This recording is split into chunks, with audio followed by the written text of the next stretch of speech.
मराठा आरक्षण आंदोलन पर महाराष्ट्र में राजनीतिक महाभारत चल रहा है। आरक्षण आंदोलन की अगुवाई कर रहे मनोज जरांगे पाटिल मुंबई के आजाद मैदान में अपनी जिद पर अड़ गए हैं।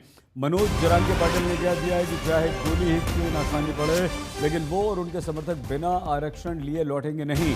मुंबई पुलिस ने मनोज जरांगे पाटिल को एक दिन के प्रदर्शन की स्वीकृति दी थी, लेकिन उनकी जिद के कारण से पुलिस ने एक दिन की रियायत और दे दी। यानी कल भी जरांगे का आमरण अनशन जारी रहेगा, लेकिन जरांगे ने सरकार को धमकी में कह दिया है कि अगर उनके लोगों को तंग किया जाएगा तो वो भी सरकार को तंग करेंगे। जरांगे ने कहा कि मुंबई वालों को परेशानी ना हो, इसलिए उन्होंने खुद मुंबई से प्रदर्शनकारियों को लौट जाने को कह दिया है। जरांगे पाटिल का आरोप है कि उनके समर्थकों को परेशान करने के लिए पुलिस ने दुकानें और होटलें बंद करवा दिए हैं, जिससे उनके समर्थक वापस लौट जाएं।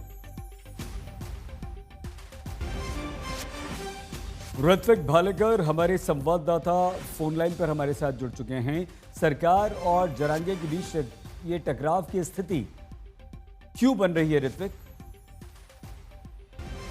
जी बिल्कुल, एक दिन की मोहलत भले ही बढ़ा के दी हो, लेकिन जरांगे पाटिल जो है वो अड़े हुए हैं अपनी मांगों को लेकर और कह रहे हैं कि गोलियां झेलेंगे, लेकिन आजाद मैदान जो है वो नहीं छोड़ेंगे। अब देखना जरूरी है कि सरकार इस पर किस तरह से हल निकालती है। लेकिन इस बीच केंद्रीय गृह मंत्री अमित शाह भी गणपति बप्पा के दर्शन के लिए मुंबई पहुंचे हैं और सह्याद्री गेस्ट हाउस में उन्होंने आला नेताओं के साथ बैठक भी कर ली है और मराठा आरक्षण को लेकर मुंबई में जो स्थिति बनी हुई है उसका जायजा भी लिया है।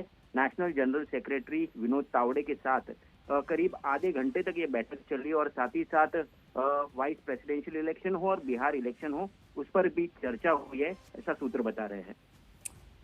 ठीक है ऋत्विक भालेकर हमारे संवाददाता मुंबई से हमें जानकारी दे रहे थे। मराठा आंदोलन को लेकर मुंबई के आजाद मैदान में मनोज जरांगे पाटिल डटे हुए हैं। सरकार को उन्होंने चुनौती दे दी।